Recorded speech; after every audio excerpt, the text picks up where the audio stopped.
bem-vindos, bem-vindas a esta oficina, que tem como título Espaços Religiosos, Conceituação e Possíveis Atividades Práticas.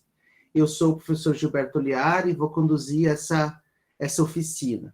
Ela está sendo gravada e todos os participantes na sala estão cientes de sua gravação. Esta oficina faz parte do 11º Congresso Nacional de Ensino Religioso e o 3º Congresso Latino-Americano de Educação e Ciências da Religião, promovido pelo FONAPER, em parceria com diferentes instituições de ensino, tais como a UNO Chapecó, universidade na qual eu sou docente. Eu vou me apresentar e depois vou também querer saber de onde cada um e cada uma que aqui se encontra está nos acompanhando. Então, eu sou Gilberto Liari, possuo graduação em Filosofia, em Ciências da Religião e em Pedagogia, sou mestre em Educação, doutor em Educação. Atualmente, eu sou assessor de direção numa escola pública na cidade de Chapecó, em Santa Catarina, e também sou professor do curso de Ciências da Religião da UNO Chapecó. Tá?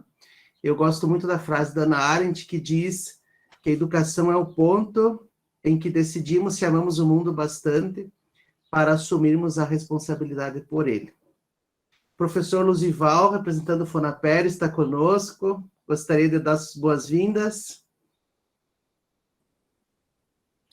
Bom dia a todos e a todas, é um prazer enorme estarmos nessa sala, nesse diálogo, nessa partilha, nessa troca de saberes. É muito importante a contribuição, as dúvidas, né, os questionamentos, né, nesse grande construto de conhecimento. É muito importante que você esteja aqui, nós estamos muito felizes com a participação de cada um e cada um. Sejam bem-vindos, que tenhamos uma excelente oficina, uma excelente manhã, um excelente evento do FONAPER. Bom dia! Bom dia, obrigado pela sua presença, obrigado pela condução dos trabalhos que o senhor tem realizado. E eu gostaria de saber brevemente, nós estamos em 22 pessoas e está entrando mais gente na sala. Eu gostaria que cada um pudesse dizer o seu nome e de onde nos acompanha, né? Porque as práticas pedagógicas são feitas por pessoas concretas, né? Cada um e cada uma que está aqui representa uma concretude do ensino religioso em algum lugar desse país, em algum lugar do Brasil. Então, que pudesse abrir a sua câmera, dizer um bom dia, seu nome e dizer de onde fala. Bom dia, eu sou a irmã Rita Cola, Vitória, Espírito Santo. Bom dia, professor, bom dia. Olha, Luzival, prazer enorme já te ver logo cedo, hein? Bom dia, meu nome é Tânia, eu sou de São João del Rei, da escola Idalina Galvão. Muito prazer a todos. Olá, bom dia. Meu nome é Luilton Pouso. Estou falando de Cuiabá, Mato Grosso. Sou formado em Filosofia, em Teologia, mestrado em História e doutorando em Ciências da Religião. Meu objeto de estudo é sobre a espiritualidade dos índios Chavantes, aqui de Mato Grosso. Irmã Rita Cola, eu tenho um grande amigo que deve ser parente da senhora, Gustavo Cola. Muito amigo meu, muito. Um padre salesiano. Isso. Um abraço para ele, gente querida. Eu fui salesiano, então conheço muito ele. Bom dia, meu nome é Lilian, eu sou professora do ensino religioso, nesse momento também aluna da Faculdade Unida, falo aqui de Cariacica, Espírito Santo. Quem mais gostaria de se apresentar, dizer de onde fala? Bom dia a todos, bom dia a todas. Que bom reencontrá-los novamente. A gente está fazendo uma visita virtual, né? Vamos assim dizer, seria tão bom poder abraçá-los. Meu grande amigo Gilberto, que admiro muito, já estudamos juntos pela UNO Chapecó, Luzival, irmã Rita, Lourdes, enfim, já estou reencontrando meus grandes amigos aqui de tanto tempo. Eu sou Josiane, sou formada em Ciências da Religião pela UNO Chapecó, Resido no estado catarinense, na região oeste, numa cidadezinha chamada Faxinal dos Guedes.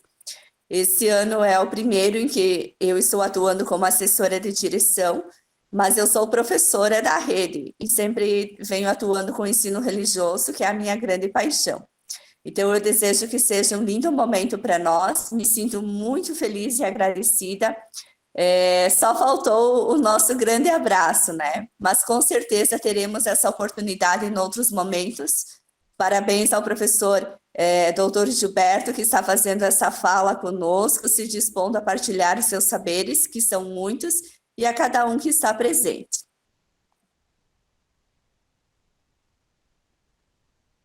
Olá, bom dia. Eu sou a Eva, falo de Curitiba. Hoje está 10 graus aqui, está bem gelado. Sou doutoranda em teologia pela PUC-PR e sou pesquisadora na área de teologia e espiritualidade e saúde, né? Então, ainda não exerço a função, mas eu sou uma fã da profissão, né? Dos professores de ensino religioso. São batalhadores, lutadores, admiro muito, né? Então, obrigada por estar aqui, pela oportunidade. Bom dia a todos. Bom dia, eu sou Edneia, aqui de Blumenau. Eu sou formada em História, mas estou cursando Ciências da Religião pela FURB aqui em Blumenau. Bom dia, eu sou o Padre Francisco, sou orientando do professor Luzival Barcelos, que está aqui, fazendo mestrado em Ciência das Religiões na UFPB. Falo diretamente de Recife. Se nós estivéssemos no encontro presencial, nós iríamos estar no maior murmurinho nesse momento, né? Professores e professoras se encontrando. Quem mais gostaria de dar o seu bom dia, dizer de onde fala? Bom dia. Bom dia. Bom dia. De onde você fala, Deus e Vocês estão me escutando? Sim, nós ouvimos. Eu sou do Maranhão. Estou falando agora de São Luís, do Maranhão. Sou do Maranhão. Fico mais no município de Caxias. Sou professora da UEMA, mas eu tenho muitos trabalhos relacionados à pastoral da educação, né, e também estudos e formação na área do ensino religioso, porque é uma outra linha de pesquisa que eu alimento na minha vida profissional. Tá? Tenho muito interesse de um dia ter o curso de especialização em Ciências da Religião na UEMA, a gente está tentando aqui, mas paralelo a isso a gente trabalha muito com formação de professores. Mesmo sem ter ainda na instituição algo mais, vamos dizer, que duradouro e definido nessa perspectiva, né? Enquanto isso, a gente vai buscando outros espaços. Parabéns aí por esse trabalho aqui maravilhoso, esse espaço de formação. Obrigada, um bom dia, um bom trabalho para todos nós. Obrigado. Nós temos gente de Belém do Pará, que já se identificou aqui no chat. Nós temos a professora Lourdes, que está em Blumenau. Curitiba, tem mais gente se identificando aqui no chat. É, de fato, um encontro nacional de professores e professoras de ensino religioso, né? Nós nos constituímos nessa troca cotidiana, nessa troca que nós vamos fazendo. Laguna. Mais alguém gostaria de dar o seu bom dia?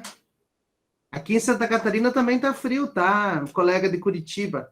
Não está tão frio assim, mas nós estamos batendo a casa dos 14 graus aqui em Chapecó.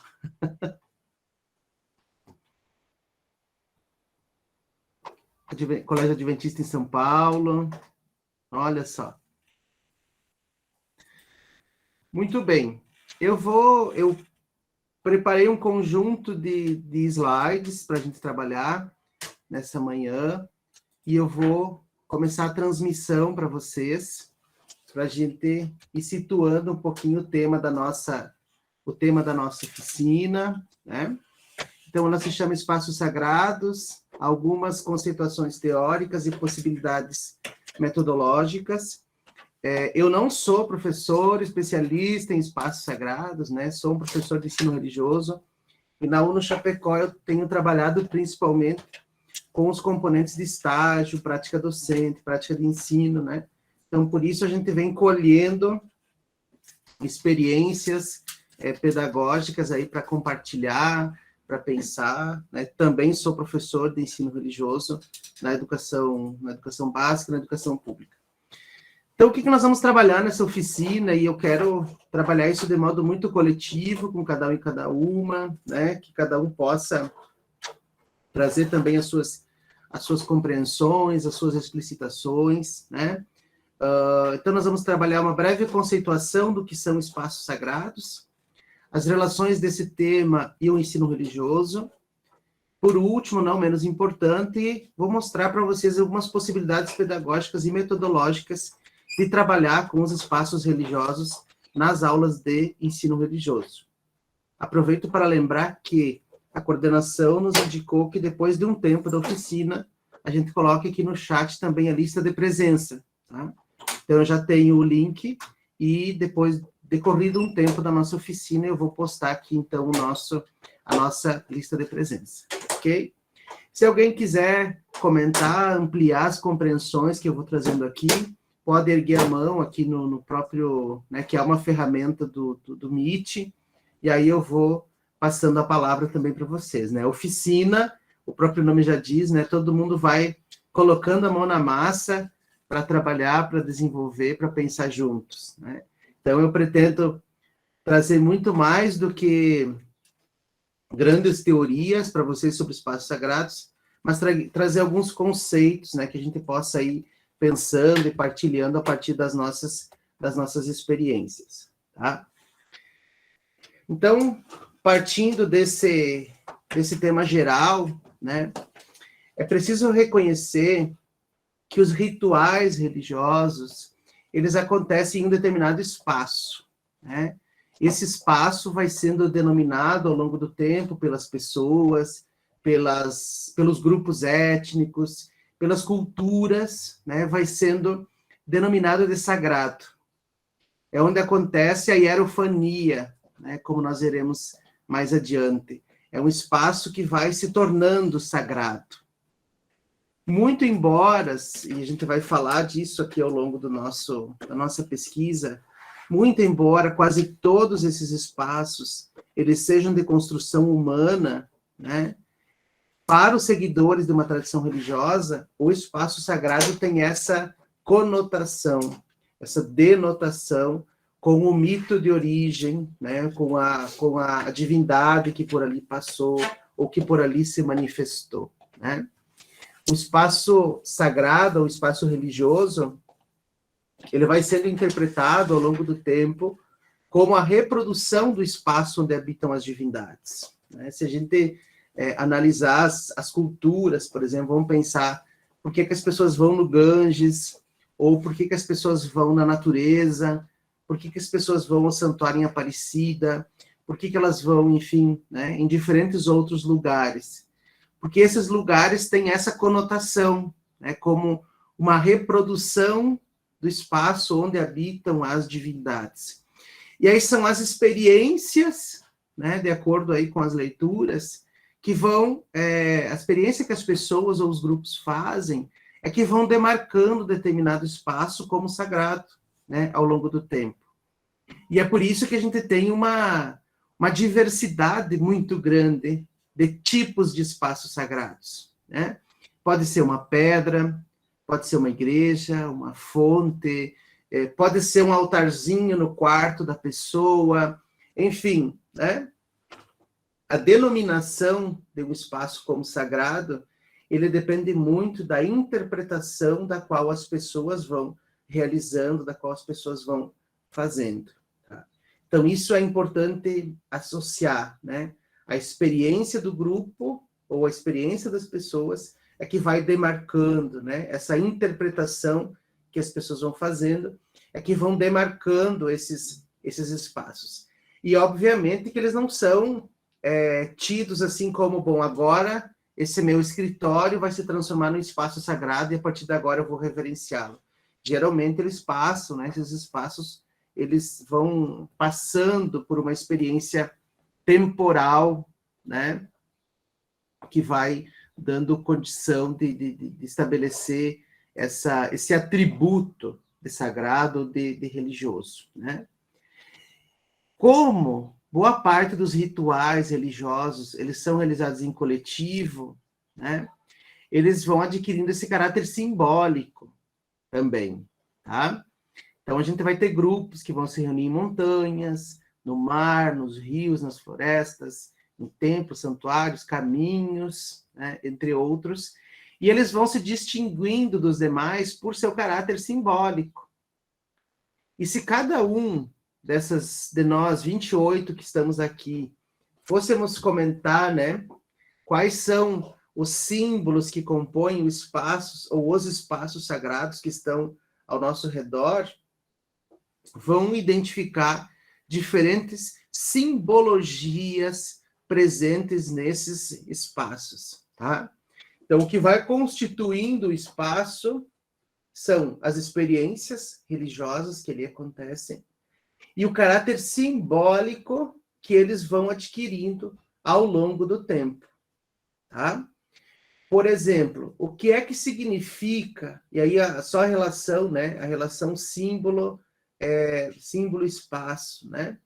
Você coloca determinado símbolo numa fachada.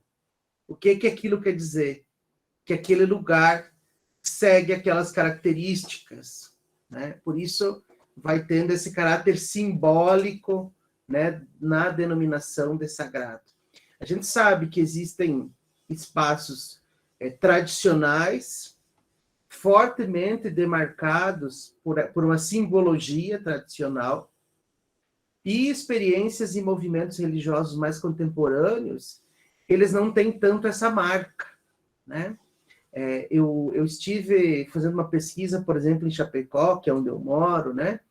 Fui conversando com alguns pastores, principalmente, de movimentos pentecostais e neopentecostais contemporâneos, e o espaço que é sagrado para eles é um auditório, né? Um auditório que, para nós, é dotado de simbologias de conhecimento, né? Mas para eles vai sendo dotado com simbologias da religiosidade própria, né?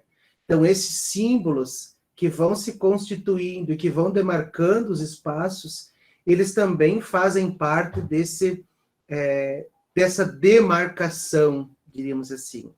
Claro, se a gente for visitar espaços religiosos mais tradicionais, pode ser que a gente encontre a relíquia de um santo, que vai, falando do cristianismo, né?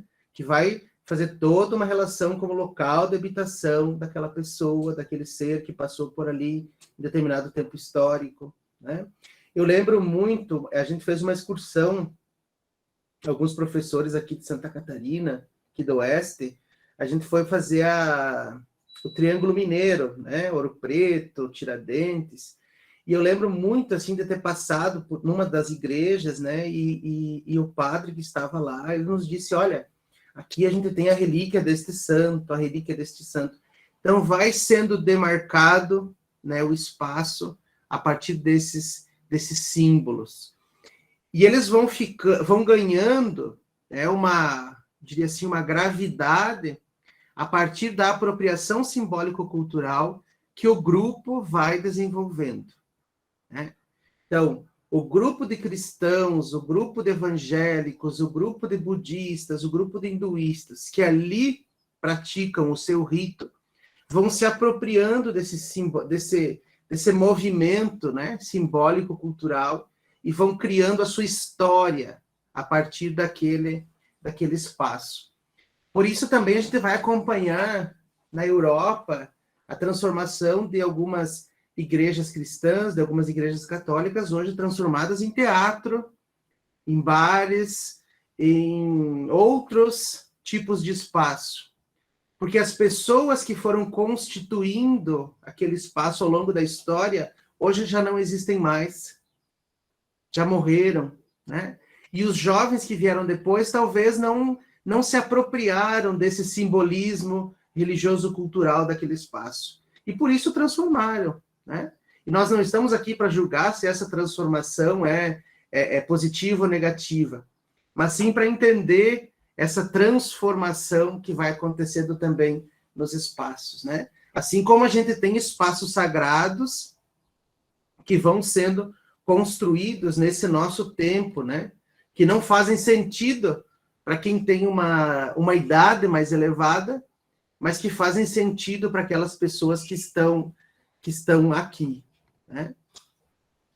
E aí, se vocês ficarem com alguma dúvida, tá, desse movimento aí teórico que nós estamos falando, vocês podem fazer perguntas, tá, no chat, ou levantar a mão, né, para a gente falar sobre esse processo teórico do espaço religioso, né? Então, os espaços, eles são, né, históricos, fazem parte desse conjunto tradicional da história, eles são simbólicos culturais, tem a ver com grupo, né? E é nesses espaços sagrados também que atuam as pessoas incumbidas de prestação de serviços religiosos, né?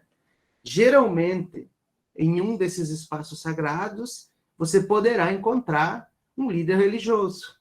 Então, vejam que essa temática, ela vai tendo relações, porque a gente, muito embora tente pegar o espaço sagrado na mão e dizer o que é que o constitui, o que o torna, né, um espaço sagrado, é também todo esse movimento de relações que são estabelecidas por nós, né, para eles.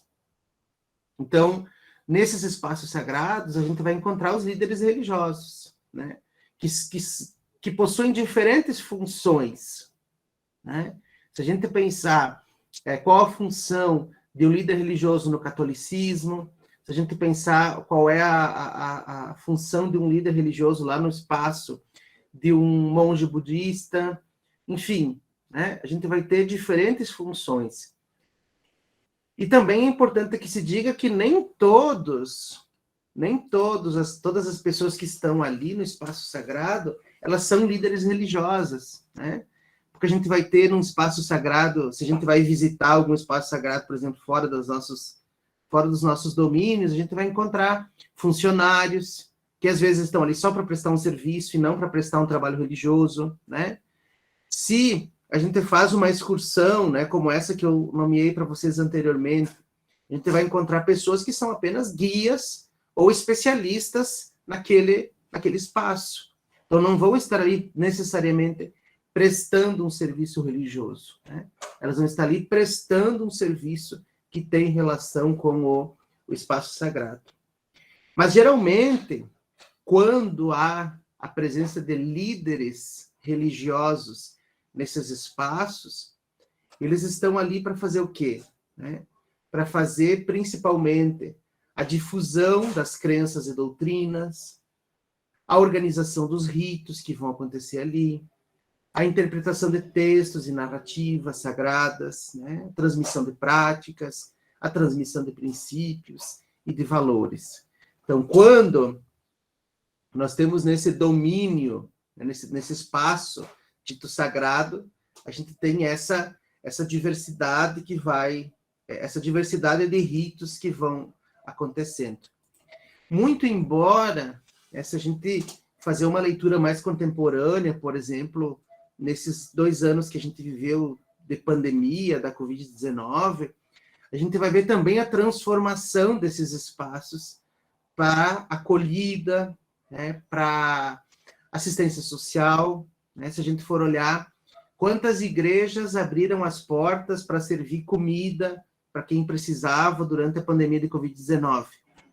Não foi um trabalho necessariamente religioso, mas ligado aí à assistência social, mas ligada, né, à compreensão de compaixão trazida por algumas tradições. Ou, geralmente, quando acontece uma tragédia, né, se a gente for lembrar, essa que aconteceu em Petrópolis, recentemente, no Rio de Janeiro, também, assim, algumas reportagens, né, mostrando quanto igrejas se transformaram em alojamentos, né? Então, vai demonstrando que o espaço sagrado tem essa conotação de sagrado, mas é um espaço que está no mundo, né? Está no mundo, está na sociedade, e como tal, né, se pensar como grupo cultural, como grupo religioso, não consegue existir necessariamente de modo isolado do mundo. Por isso, diferentes ritualidades, diríamos assim, vão acontecendo nesses espaços, que são, provavelmente, né, ancorados em valores daquela tradição religiosa, mas que espraiam a mera transmissão ou a mera difusão de crenças, de doutrinas, enfim, né, de narrativas sagradas. Então, já falei um pouquinho aqui das funções, né, mas sempre vale a pena também pensar que tem essa função social, né, mas que tem também uma função que é religiosa, que principalmente o lugar o espaço religioso é o local destinado a culto religioso, né, a cerimônia religiosa. Aqui a gente coloca culto, né, usando mais a expressão mais conhecida, mas é o lugar onde acontece a experiência religiosa, né, onde acontece a cerimônia. Então, pode ser a igreja, pode ser o terreiro, pode ser, né, os diferentes lugares que são destinados ao culto. Mas a gente também tem espaços para vivência espiritual. Por exemplo, aqui o mosteiro ou um convento, né? São lugares mais, eu diria, talvez, mais fechados para essa sociedade, para esse mundão, para usar o exemplo, né, que os nossos alunos usam, né? E que se destinam que as pessoas vão até lá para viver a sua espiritualidade, para desenvolver o seu espírito a partir dos princípios daquela tradição religiosa. Tá? E outros espaços também são conhecidos como espaços de formação religiosa, onde vai acontecer um noviciado, onde vai acontecer uma preparação para ser líder religioso, digamos assim, mais específico, um seminário. Então, todos esses espaços, eles vão ganhando essa gravidade também de espaço sagrado. Tranquilo? Nós temos espaços, então, onde acontecem a experiência místico-religiosa, que pode ser através de um acidente geográfico, como um rio, um monte, um lago, uma gruta, aos lugares de destino, né, de peregrinações e festividades, e, principalmente, talvez mais conhecido ou mais difundido nas nossas sociedades, o lugar de culto ou reverência aos mortos, né, os cemitérios, as necrópolis, os túmulos, catacumbas, enfim, são lugares existentes, né, nesse mundo, onde também adquirem a conotação de espaço religioso. Né? Vamos pensar o grupo que tem as religiões mais ligadas à natureza, né, que propõe experiências místico-religiosas no rio, né, no monte, na gruta, né, que é onde vão se recolher para viver essa misticidade religiosa, por assim se dizer. E tudo isso sempre está ligado a essa historicidade dos grupos. Tá? Se a gente for pensar, por exemplo, da onde é que surge a história da gruta, né, como um espaço sagrado. Se a gente for pensar na tradição cristã, na tradição islâmica, a gente tem referências a grutas, né? Então, a gruta como espaço de revelação, a gruta, né, como espaço de acontecimento, de hierofania. Os grupos, os espaços de peregrinação, né, cada vez mais destino nesse pós-pandemia. Nós analisávamos com um grupo de acadêmicos, há um tempo atrás, né, o volume de pessoas que passaram aí para os lugares sagrados, assim, no pós-pandemia, muito grande. Aqui, na região aqui do norte gaúcho, na cidade de Erechim, tem um fenômeno religioso ali, que é atribuído a uma senhora, e é atribuído como uma revelação mariana, né? E era dia 14 de setembro, que é o dia dessa revelação que aconteceu ali. E todo ano faz uma peregrinação naquele espaço. E nós analisávamos que, por ser uma quarta-feira, por exemplo, e aí a quase ninguém, né? Mas as imagens nos mostraram o contrário. O número, na casa, assim, de muitas centenas de pessoas que foram para esse espaço de peregrinação, mesmo em dia da semana, mesmo no pós-pandemia. Então, demonstrando, né, que as pessoas buscam esses espaços sagrados por diferentes sentimentos, né? Seja o sentimento de agradecimento, seja o sentimento de pedir, seja o sentimento de reverenciar, né? Porque os espaços, eles estão sempre linkados, né, com essa perspectiva de sentimentos, tá? Então, de acordo com o artigo 5º, né, da nossa Constituição, é inviolável a liberdade de consciência e de crença, sendo assegurado o livre exercício dos cultos, né, e a garantia e proteção aos locais de culto e suas liturgias, né? E aí eu coloco em destaque aqui, né, olhando para a Constituição, olhando para os direitos humanos, que eu já vou trazer mais para frente, né? Nós, como professores e professoras de ensino religioso, nós temos muitos desafios pedagógicos de abordar esse tema na educação básica, né? Porque eu preciso compreender que o espaço sagrado do outro, né, é sagrado para ele, pode não ser sagrado para mim, mas eu preciso respeitá-lo, mas eu preciso protegê-lo, preciso compreendê-lo em sua singularidade, né? A lei, né, enquanto lei nacional, a nossa Carta Magna, ela prevê, né, a proteção, ela prevê a garantia de liberdade e tal, e nós, como professores, temos que abordar o princípio, né, do respeito, da alteridade necessária que aconteça nesses espaços. E diante desses desafios que são pedagógicos, a própria BNCC nos instiga a pensar esse tema, esse objeto do conhecimento nas nossas aulas de ensino religioso. A BNCC aponta principalmente essa tarefa para o 3º ano do ensino fundamental. Tá? Hoje, na BNCC, a gente tem assim a noção, o objeto do conhecimento do espaço sagrado, espaço religioso, e vocês viram que eu me perco, né? Às vezes eu falo espaço sagrado, espaço religioso, porque a BNCC traz espaço e território religioso, né? Mas na literatura, constituída até um tempo atrás, a gente tinha espaço sagrado, né? Então, no 3º ano, a gente tem essa perspectiva.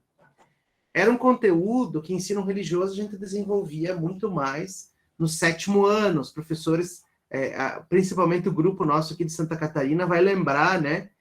A gente desenvolvia muito mais ligado ao 7º ano, ligado ao PCNR, que a gente tinha, então, dominando encaminhando, né, o nosso ensino religioso. Mas, hoje, na BNCC, a gente tem ele aqui, no 3º ano, mas, obviamente, a gente consegue trazer a discussão do espaço sagrado quando vai discutir, por exemplo, líder religioso no Fundamental 2, quando vai discutir outras possibilidades, né? Então, nós temos aí para o 3º ano a proposição de identificação e respeito aos diferentes espaços e territórios religiosos das diferentes tradições e movimentos religiosos. Tá? Então, a ideia é que o aluno possa desenvolver, né, uma identificação, né,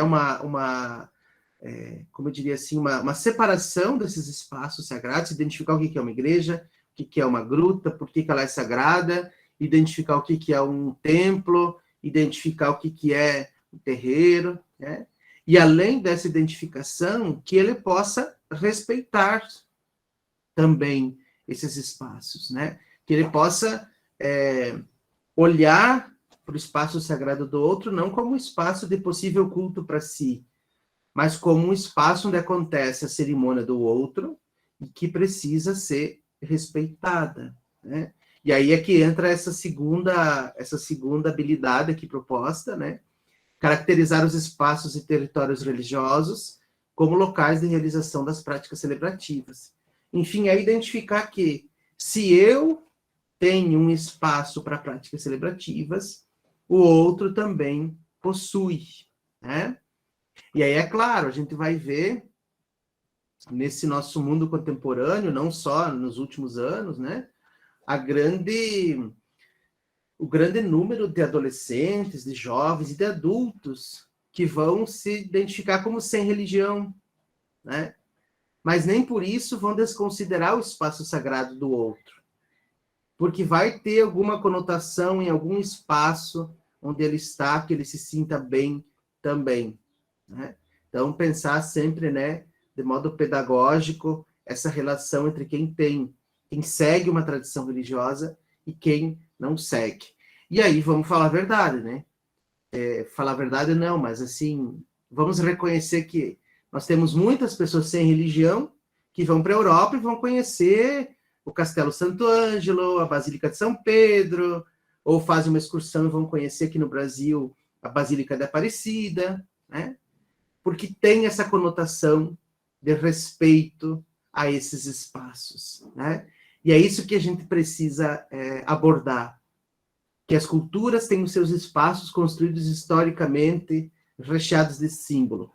As pessoas sem religião também podem ter o seu espaço, onde elas se sintam bem com seus símbolos pessoais, com suas características pessoais. Por isso, eu dizia antes, né, que o espaço sagrado, essa noção, essa conceituação, ela vai adquirindo também aspectos a partir do sentimento que as pessoas desenvolvem a partir das suas vivências, né? E aí, eu trago aqui, talvez antes da gente avançar nas proposições pedagógicas, se não me engano, eu organizei 3. Alguém gostaria de fazer um comentário acerca desse movimento teórico dos espaços sagrados? Alguma complementação, né? Oficina é todo mundo trabalhando junto. Se alguém quiser comentar alguma coisa, pode levantar a mãozinha do Meet ou falar. Pode falar, Eva. Professor, eu faço minhas pesquisas em cima da espiritualidade e saúde, né? Uhum. E a respeito do espaço sagrado. O espaço sagrado, muitas vezes, não é apenas físico, né? Estou tentando achar o livro aqui agora. Eu fiz uma leitura do professor Padre Marcial Massaneiro, que ele coloca que o espaço sagrado também são memórias. Uhum. E eu achei isso fantástico, porque às vezes quando eu fiz a minha pesquisa, entrevistando alguns pacientes a respeito desse espaço sagrado, Uhum. ele coloca uma memória, né? Ele não coloca assim que ele quer ir numa igreja ou ir numa natureza, ou ele traz uma memória para ele. Aquilo se torna um espaço sagrado. Eu queria que você colocasse depois, né, algumas informações a respeito dessa possibilidade do espaço sagrado não ser só físico, mas ter essa conotação também espiritual, né, essa conotação de memória, né? Obrigada. Sim. Rita, me permita, antes de você complementar a Eva, a Rita levantou a mão e eu achei bem pertinente aqui lembrar, Eva, que isso é fantástico. E a pandemia escrachou isso para nós. Porque a pessoa abria uma live no seu computador ou no seu celular, acompanhava uma missa, acompanhava um culto, acompanhava o acendimento dos incensários no Ganges, enfim, né? A pessoa conseguia ter uma experiência religiosa sagrada, né? A partir de um espaço sagrado construído virtualmente dentro das suas casas, né? E isso é fantástico, e é por isso que a gente vai dizendo que ela se constitui, o espaço sagrado, ele vai se constituindo de memórias afetivas, né? A Edneia coloca aqui, não seria espaço de tempo sagrado? Talvez as pesquisas que a gente vai desenvolvendo nesse pós-pandemia vão ir se desenvolvendo mais, ajudando a gente a compreender isso, né? Como é que essa memória se torna espaço, né? Porque é um espaço virtual. Se a gente pensar tecnologicamente, né? Nós temos memórias arquivadas nos nossos computadores, que são virtuais. Na nossa consciência, a gente tem memórias de experiências que a gente viveu, né? Que viveu naquele espaço, que viveu naquela condição, né? Aquilo me traz um sentimento bom. E é por isso que eu dizia também que os espaços, eles podem ir perdendo essa noção de sacralidade. Porque vamos supor que eu morasse no interior. Nesse interior, a minha avó tivesse uma capelinha lá fora, onde ela ia acender a velinha para o santo. Aí depois ela morre, a mãe morre, fico eu sozinho. Aquilo não faz sentido mais para mim, né? Mas para a avó, talvez em seu leito de morte, aquele espaço, ou numa doença grave, né? Talvez aquele espaço lhe trouxesse memórias afetivas que lhe ajudasse a viver, né? Então, veja, a espiritualidade e saúde tem essa relação, né? O espaço móvel, diríamos assim, o espaço memorial da sacralidade. E aí veio a pandemia e nos mostrou, né, o quanto isso pode ser ressignificado. Eu diria muito mais do que pode, eu diria precisa ser ressignificado por nós que somos professores, né, e pesquisadores desse tema. Obrigado, Eva, pelo desafio. Rita? Sim, professor. É encantador saber que o ser humano é capaz de se encontrar consigo mesmo no seu espaço sagrado, e que quando esse sentimento vem com respeito, eu encontro o transcendente no espaço do outro e que me faz bem também para mim. Eu não preciso destruir o espaço do outro para me deparar com o transcendente que está dentro de mim, que está dentro do outro. Aí, uma crítica daqueles que vão destruindo, por exemplo, os templos afros, né? De religiões afros. A gente já viu tanto pelo Brasil afora, de uma forma tão triste, né? E o outro lado é que dentro de nós, esse transcendente é tão forte que Agostinho de Hipona fala disso, né? Uhum. Como foi que ele se encontrou com esse transcendente? Isso não adianta eu buscar Deus nas alturas, mas ele está dentro de mim.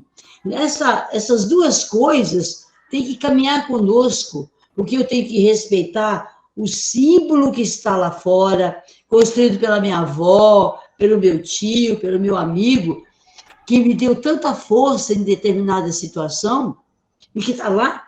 Eu não preciso destruir, eu preciso, talvez, divulgar isto, expressar quem segurou aquela pessoa para ser daquela qualidade tão bonita que ela viveu.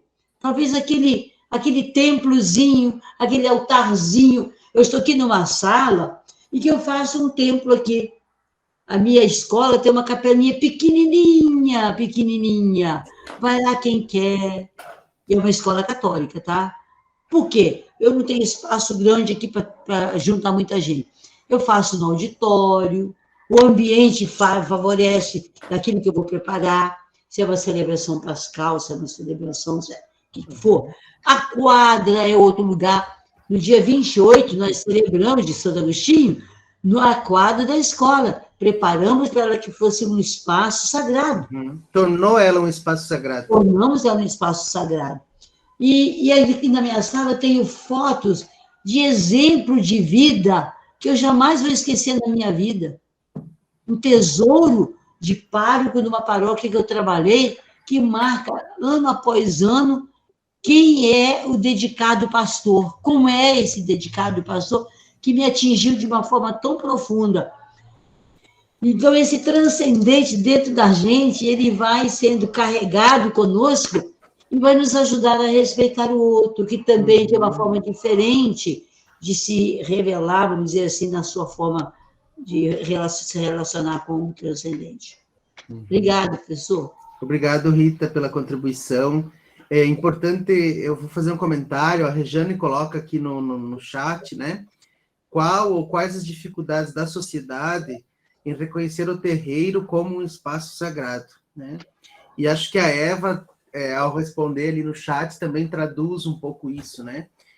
Eu acredito que a dificuldade não seja tanto de compreender, né? Mas é por isso que a gente tem o desafio de trabalhar a perspectiva do respeito ao espaço do outro, né? E como professor, como pessoa que está na escola cotidianamente, né? A gente tem visto cada vez mais um desrespeito ao espaço do outro. Não só o espaço sagrado. É aluno que mexe no estojo do colega, é o aluno que vai na mesa do colega e prejudica ele de alguma forma, né? O mesmo acontece com o espaço sagrado dos seguidores das religiosidades de matriz africana, né? Vivenciam muitas perseguições cotidianamente, né? Eu acho que se a gente fizesse uma pesquisa, quase semanalmente algum terreiro é agredido, é perseguido. Isso é muito sério. E acredito que um dos papéis do professor, da professora de ensino religioso, é trabalhar essa temática, né? Muitas vezes, Rejane, quebrar o próprio preconceito. A gente tem professores que ainda são preconceituosos no que tange aos espaços sagrados, às vivências religiosas afro-brasileiras, né?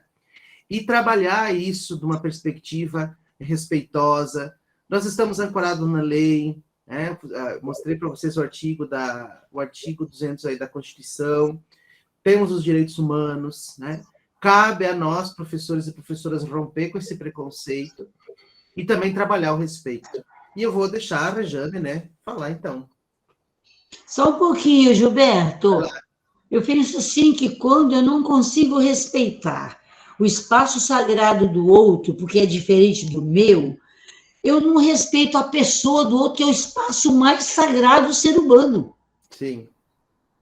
Não é? Eu acho que a coisa está muito articulada nesse ponto. Eu não respeito o espaço físico e não respeito a figura, a pessoa do ser humano, que é o espaço mais sagrado que se pode ter na questão dos direitos humanos, né? Sim, com certeza. Vai, Rejane. Bom dia a todos, todas e todos, né? Eu sou Rejane Pereira, sou professora de História e Religião. Estou em sala de aula, aqui com meus alunos e minhas alunas. É muito difícil, como professora, né? Eu sou da matriz africana, e é um terror estar em sala de aula, né? Mesmo a obrigatoriedade da lei 10.639 e a lei 11.645, que me obriga, de certa forma, a falar isso em sala de aula. Tudo que é pensado na sociedade, aí eu vou falar com muita tranquilidade, não está posta a religião de matriz africana. Né? Se eu pegar um rosário, eu posso trabalhar aqui na sala, o rosário, eu posso trabalhar na rua. Eu já fiz uma pesquisa fora de sala de aula, para ver quantas igrejas tem na comunidade. Eu já não posso entrar no terreiro. Porque onde eu ensino, que é o autorreservatório, meu artigo é sobre isso, é uma perseguição muito grande. Ao ponto que as mães, né, disseram, professora, por que a senhora não fica calada na religião para não assustar os meninos? Nossa. E meu artigo é sobre isso, né, intolerância religiosa. Porque o respeito ele tem que realmente acontecer, e a gente está numa Constituição que diz isso. Mas o dia a dia, na prática, de uma professora ou de um professor candomblessista, é um inferno. E a nossa religião não tem inferno, pior ainda. Até em roupa. Dia de sexta-feira para eu ensinar um terror. Agora, se eu trouxer a Bíblia, não tem problema. Se eu trouxer um rosário, não tem problema. O meu problema são as minhas contas. Eu não posso entrar em sala de aula com as minhas contas, porque há um questionamento muito grande. Então, eu acho que também o diálogo com o corpo sagrado, né? O meu corpo ele é sagrado. Ele é guia do orixá, que me acompanha, mas eu não posso dizer isso. E eu percebi nas entrelinhas que aqui tem na escola que eu ensino, tem 3 pessoas que são de candomblé. E eu fiz isso nessa maneira de chamar a atenção mesmo, para dizer, olha, eu não estou só. Mas tem gente que não tem religião, e é respeitado. Então, a perseguição, e eu continuo dizendo, educar para relações étnico-raciais, ela é um grande desafio para a religião. Sim, também, com certeza. Né? É muito complicado, minha gente, mas obrigado pela escuta. Eu estou em sala de aula, então, aqui, ó. Maravilha. Mas eu acho que vida de professor é isso, né? Vida de professor é isso, professor, que a gente acredita numa sociedade mais justa, né? Mais tolerante. Estou falando com eles e elas, para que eles façam parte, eles são parte da minha vida, né? Eles são parte, são meus amores. Eu também estou em sala de aula, né? Eu estou na sala de informática com meus alunos também. Olha só. Muito A bacana. ressignificação dos espaços nesse momento pós-pandemia, né? Uma vez a gente se encontrava presencialmente, né? Tinha que sair da escola, sair de tudo, agora a gente está vivendo e formando-se a partir da escola. Mas acho muito pertinente, Rejane, essa tua fala, né? Esse reconhecimento, e só destaca, né, a importância que nós temos como professores e professoras de ensino religioso de construir uma outra cultura, né? Porque as culturas vão se construindo socialmente, historicamente, né? E nós, como professores, temos esse desafio, né? Vai ser ao longo da história que a gente vai construir isso. Ontem nós tínhamos na escola onde eu trabalho, por exemplo, uma palestra sobre machismo e etc., né? E aí, acabou a palestra, os guris continuaram com os mesmos comportamentos, né? E aí eu disse, mas a gente não pode desistir, a gente tem que seguir, né, fazendo esse nosso papel, porque se nós não fizermos, ninguém vai fazer. Eu sempre digo assim, se a gente não propor, ninguém vai propor, né? Nós somos os adultos da relação pedagógica, nós somos as pessoas que estão estudando sobre isso, compreendendo isso, né? Vamos imaginar, nos últimos 34 anos da Constituição, né, o quanto a gente avançou. Mas se a gente olhar para os próximos 30, quanto a gente ainda precisa avançar em cultura, em história e em conhecimento, né, a partir dos temas religiosos e do respeito ao outro, né? Um desafio enorme aí para as nossas vivências. Obrigado, Rejane, também pela tua contribuição, né?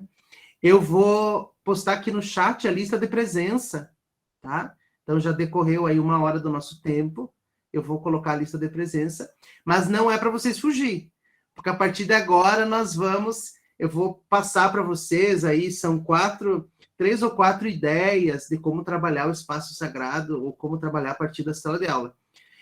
E eu quero que vocês compreendam isso como uma troca de experiências, tá? Não são receitas prontas, tudo é no fazer artesanal, que a gente vai se constituindo, né?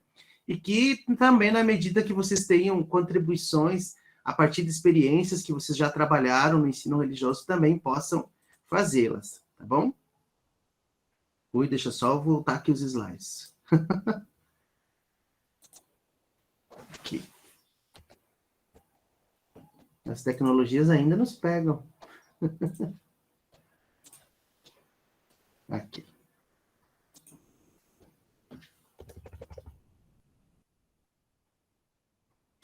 Então, a primeira delas, né, talvez como sugestão para vocês trabalharem na questão dos espaços sagrados, eu fiz isso no meu estágio, há 10 anos atrás, quase, tá? Mas a gente provocou com o meu grupo de estágio, a construção de quebra-cabeça, tá? De diferentes espaços sagrados. E aí tem diferentes modos de se produzir um quebra-cabeça, né? Você vai escolher a imagem, né? Pode fazer pelo Canva, já vou mostrar para vocês como é que eu fiz essa imagem que está aqui em cima pelo Canva. Pode fazer impressão normal, pedir para os alunos desenhar atrás o quebra-cabeça, né? Refazer o recorte. E também pode dar autonomia para o aluno produzir, né? para o estudante produzir. Nós somos adeptos, né, da teoria da aprendizagem, que coloca o aluno também como sujeito, como protagonista do processo, né? Então, também propor que o aluno desenvolva essa atividade. Eu vou mostrar para vocês aqui, muito brevemente, porque a nossa oficina não é sobre o Canva, né? Mas como é que eu fiz esse quebra-cabeça aí dessa imagem computadorizada, tá? Então, eu vou sair da apresentação de slide. Agora que vem o pulo da cobra, né? Vou abrir o Canva aqui e vou transmitir para vocês. Aqui. O Canva, então, é um software, né? É um programa de internet, ele está disponível na internet para quem quiser. Tem muitas ferramentas que são gratuitas, tá? E muitas ferramentas que são pagas. Como a grande maioria de nós, professores de educação básica de escola pública, a gente usa os recursos que são gratuitos, e que são muitos, né? Então, aqui você pode criar quadro, pode criar apresentações, pode criar links para as redes sociais, vídeos, enfim, e tudo vai ficando armazenado. Eu faço muitas coisas da escola, como vocês podem ver aqui no meu perfil, tá? Para você entrar no Canva, você precisa ter uma conta do Gmail, tá? Uma conta @Gmail ou de domínio do Google. Por exemplo, a minha conta da instituição no Chapecó onde eu trabalho é de domínio do Google, então eu consigo entrar com essa conta. E aí, eu criei esse design a partir de um cartaz. Eu vou abrir para vocês. Tem muito videozinho, tá, no YouTube que ensina a usar o Canva. Então, é um desafio aí para vocês olharem, né, buscarem essas informações também de como diversificar essas questões a partir do Canva. Aqui no Canva eu tenho duas imagens, deixa eu ampliar aqui um pouquinho. Aqui, agora ficou muito grande. Tenho duas imagens sobrepostas, tá? Uma é um modelo vazado de quebra-cabeça, tá? E outra é a imagem de fundo, tá? Então, eu tenho a imagem e eu digitei lá no Google, modelo de quebra-cabeça vazado. E aí o Google deu para mim esse modelo, eu fiz download, upload para cá, e aí montei, então, a imagem do quebra-cabeça. Aí você vai centralizar, você pode recortar, enfim, você pode usar, né, essa ferramenta também para formular Vocês vejam aqui que o meu Canva tem imagem do Leãozinho do Proerd, né, que é um programa aqui de Santa Catarina do Prevenção ao Uso de Drogas, que eu tive que fazer pela escola um cartão. Então, eu tenho diferentes imagens que a gente vai logando ali no Canva e que vai ficando associado ali. Então, essa é uma ideia, né? Aí você pode imprimir em papel 60K, por exemplo, que é aquele mais durinho, recortar, pode plastificar, pode passar contact para ter maior durabilidade. Eu tenho aqui, até hoje, por exemplo, aqueles que eu produzi há 10 anos atrás, porque nós passamos contact neles, tá? Então, no Canva, podem seguir esse modelo, né? Coloca a imagem que você queira trabalhar do espaço sagrado, coloca de frente, né? Uma imagem de quebra-cabeça, aí você pode usar para imprimir essa imagem e produzir o quebra-cabeça, tá? Eu vou agora parar o compartilhamento e vou mostrar aquele que eu fiz há 10 anos atrás, que eu não, né? Eu e meu grupo de estágio fizemos. A gente fez, então, em peças maiores, acho que vocês estão vendo, né? Esse aqui, se eu não me engano, é do Santuário de Aparecida. A gente fez peças grandes na época, ó. Essa aqui é a imagem de frente do espaço, né, que vai ficar o desenho. Atrás, na época, a gente imprimiu um desenho de quebra-cabeça, tá? Então, a gente rodou a imagem imprimindo o colorido na frente, rodou atrás, imprimindo uma imagem de quebra-cabeça, plastificamos com contact, que gruda, né? e depois a gente recortou, então, fazendo as peças. Esses quebra-cabeças, eles são no tamanho de folhas A3, são maiores. Eu tenho aqui porque a minha esposa andou trabalhando com eles, por isso que está aqui por cima da mesa, tá? Ó, eles são espaços, eles são quadros grandes, né, que são reproduzidos depois aí no quebra-cabeça, tá? Então, a gente fez, na época, uma imagem para mostrar para os alunos de como era e como eles deveriam montar posteriormente, tá?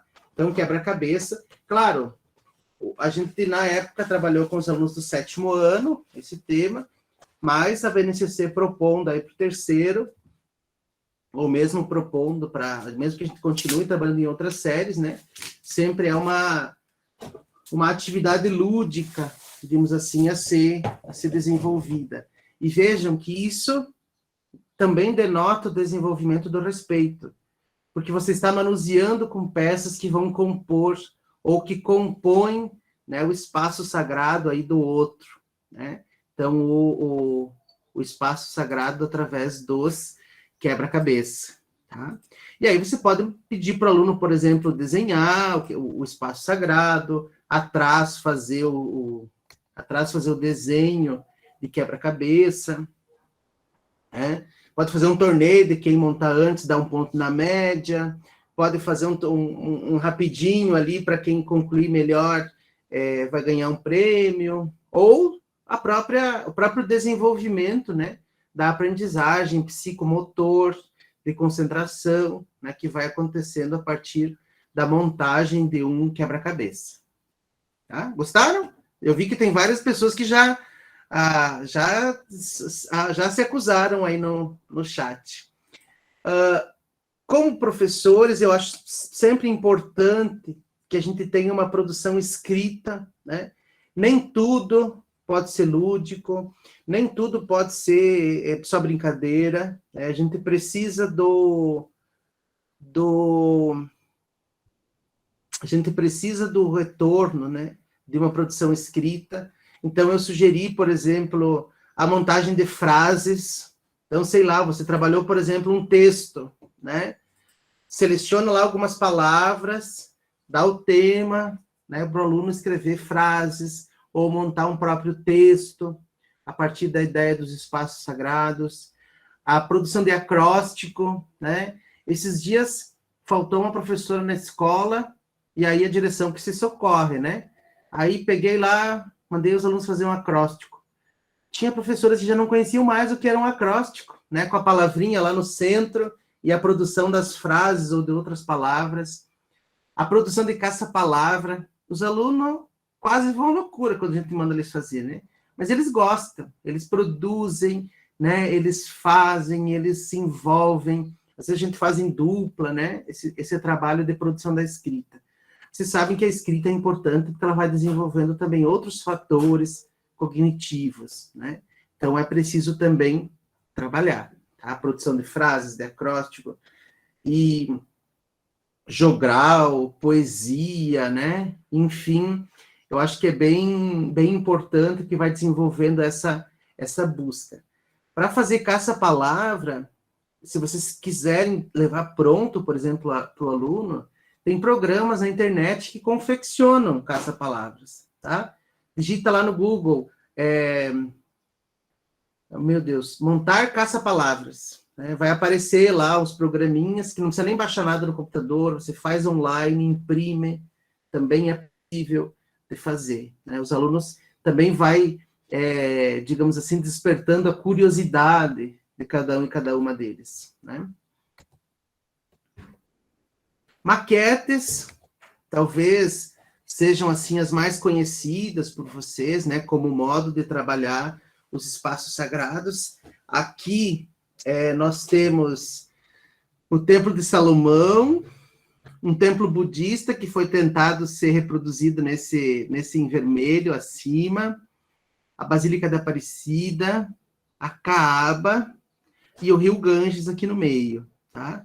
Claro que o Rio Ganges aparece bem limpinho aqui, né, na concepção deles, assim, né, com a cor azul, mas são também opções, são também oportunidades que o aluno tem para desenvolver o seu conhecimento e desenvolver a sua aprendizagem, né? O respeito a partir desses temas. O desafio aqui para eles foi reproduzir o espaço sagrado na maquete com materiais recicláveis sustentáveis. Então, tipo, os bonequinhos aqui da Caaba foram comprados, a tinta foi comprada, mas boa parte dos materiais foram trabalhados de modo reciclável, sustentável, tá? Lucinete, nós já estamos caminhando para o fim, tá? Porque eu sei que tem uma atividade às 10 horas também do Seminário Nacional, tá? Então, a proposição de trabalhar com maquete. Se a gente vai à loucura com caça-palavras, a gente enlouquece ainda mais com as maquetes, né? Mas vale a pena para a aprendizagem deles, para o movimento que eles fazem e para o envolvimento das famílias, tá? Eu lembro, assim, os pais vindo na escola perguntar o que era mesmo, que tinha que ser feito, que o filho queria cortar uma madeira, que precisava de tinta, que precisava de argila, de não sei o quê. Então, a própria família acaba também se envolvendo, né, nessas confecções da maquete. E, por último, uma coisa que a gente fez esse ano, que está ainda em desenvolvimento, né? Eu digo nós porque eu e minha esposa somos professores de ensino religioso. Eu não estou em sala, mas ela está. Então, a gente vai se planejando e ela vai executando enquanto eu estou fora de sala, né? Esse ano surgiu lá no e-mail da escola para imprimir um circo. A professora de arte estava trabalhando circo com os alunos do 7º ano, a arte circense. E ela queria montar um circo com os alunos. E aí mandou para impressão esses dois arquivos. Eu digo, mas meu Deus, como é que isso vai virar um circo? E aí ela me mostrou toda a dinâmica e eu disse, vai virar espaço sagrado. E aí a gente trabalhou, então, com a adaptação desse material, tá? São dois arquivos. Eles podem ser desenhados, tá? Depois eu vou mostrar para vocês como é que foi a adaptação de ensino religioso. Então, são dois arquivos, tá? Que são impressos. Para a confecção do espaço, nós retiramos toda essa ornamentação circense, do telhado, dos recortes, porque o circo tem as lonas, né? E aí vocês vão me dizer, mas os espaços sagrados não são redondos, como apresenta aí. Não, eles não são, né? Mas é por isso que vem a criatividade dos professores aí para desenvolver esse trabalho. Tem escolas que permitem, né, imprimir assim, a quantidade necessária, tem escolas que não permitem imprimir a quantidade necessária, por isso pode imprimir como pode desenhar. E eu vou mostrar para vocês um exemplo que a gente fez para levar para os alunos. E os alunos estão em confecção, então por isso eu não consigo trazer para vocês como é que está o processo deles. Mas aquele modelo de circo virou um espaço sagrado budista, tá?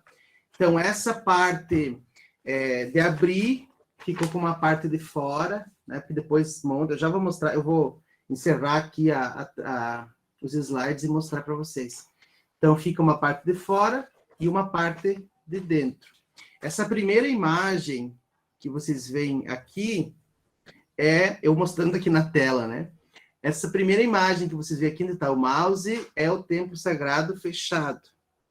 Aqui, no meio, já é o que tem dentro do espaço e as portas abertas do espaço, tá? Então, são adaptações aí do circo que a gente fez para desenvolver o espaço sagrado. E aqui tá esses que eu tentei colocar, né? Isso, a Luzival colocando as ocas indígenas, né? São circulares e são espaços sagrados. Dá para fazer muita coisa, e aí a gente faz, os nossos alunos lá estão desenvolvendo a partir da diversidade, né? Então, vai dar muito pano para manga esses espaços. Né? Então, eles ficam assim, fechado, né? E aí você abre, tem a organização do espaço do lado de dentro, né? A representação do espaço pelo lado de dentro. Aqui a gente fez com impressões coloridas, né? Porque a gente queria mostrar para o aluno como é que ele fica no final. Mas a gente está desafiando os alunos a produzir os desenhos. Então, está envolvendo aí olhar na internet, como é que são os espaços, né? Pensar tudo isso, tá? Então, esse aqui é o espaço de dentro, esse aqui é o espaço de fora, que é colado essas beiradinhas aqui do X, tá? Para a representação do espaço sagrado, tá?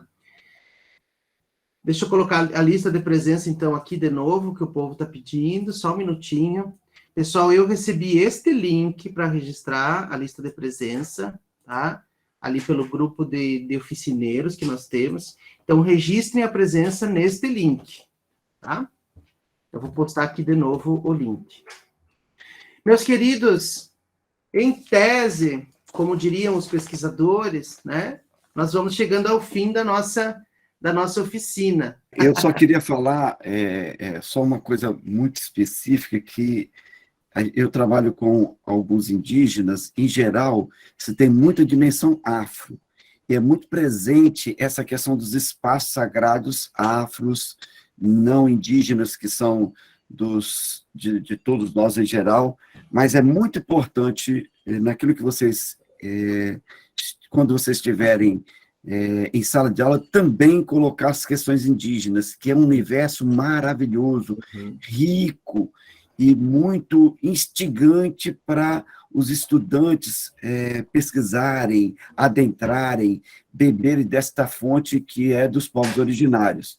O Padre Francisco, inclusive, está aqui, ele trabalha com chucuru, tem outros estudantes que estão aqui que trabalham com os potiguara da Paraíba, mas no Brasil nós temos mais de 300 e tantos povos, mais de 200 e tantas línguas, então esse universo de espaço, quando se adentra nesse povo originário, é impressionante como é a diversidade cultural religiosa presente para a gente poder explorar. É isso. Obrigado, Luzival. É isso aí, assim, como a gente vai explorando, né, os diferentes espaços aí que vão nos constituindo e que constituem toda a nossa cultura brasileira, né? Eu só vou transmitir de novo a capa do slide, porque eu quero fazer uma foto transmitindo aí um print, tá? E enquanto a Eva fala, eu também convido a todos a abrir suas câmeras para a gente fazer aquele registro da foto oficial do evento, né? Então, por favor, eu só queria agradecer. Abre aí a câmera. Professor Gilberto, só agradecimento mesmo.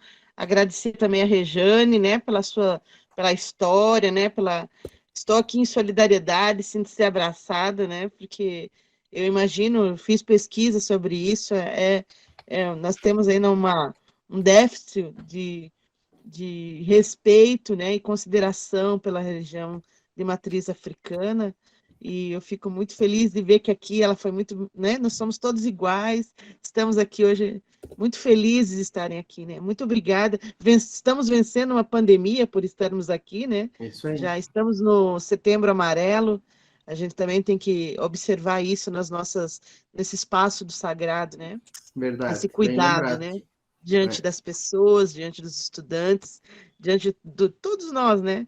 E nós conseguimos, né, superar mais esse momento aí. Né? Então, muito obrigado, gratidão a todos, né? E a você, professor. Obrigada também, pessoas, pela acolhida. Só tenho a agradecer. Como eu digo em sala de aula, eu vou continuar sendo a matriz africana e professor. Isso. Alguém colocou aí no chat, né? Nós, professores de ensino religioso, somos resistência.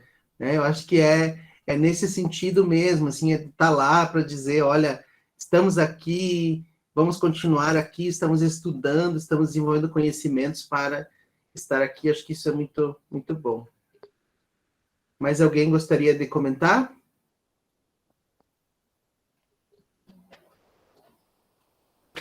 Eu acredito que seja esse movimento, né, que a gente precisa fazer, de aprendizagem constante, de respeito constante, para que a gente coloque em prática, né, aquilo que a gente vai aprendendo, aquilo que a gente vai desenvolvendo ao longo dos nossos tempos. Então, se eu não me engano, né, Luzival, essas oficinas elas estão sendo gravadas e elas vão ficar disponíveis depois lá no site do Fonaper, né? Então, se alguém quiser voltar para olhar, eu vou colocar aqui no chat também o meu e-mail, tá? Se vocês quiserem, eu posso mandar só vocês me chamarem, eu posso mandar os slides para vocês, enfim, posso compartilhar, né? Material de professor é para ser compartilhado, né? Não é para ficar só na nossa caixinha. Então, vocês podem me chamar aí no meu e-mail, pedir que eu compartilho. Gratidão a vocês por permanecerem conosco nessa 1h30 aí de oficina. Obrigado por me acolherem na sala de aula onde vocês estão, né? A Rejane, os outros profs também que estão em sala. Muito obrigado por nos acolher nesses espaços pedagógicos, né? Oficina pedagógica tem que acontecer na sala de aula. Obrigado ao FONAPER pelo convite, né? E que possamos ir sempre construindo e constituindo esse espaço de ensino religioso no Brasil. Então, muito obrigado para todos e todas, um forte abraço, e talvez nos encontremos, né, nos eventos presenciais futuramente aí do FONAPER, das outras instituições de ensino que promovem eventos de ensino religioso. Então, muito obrigado.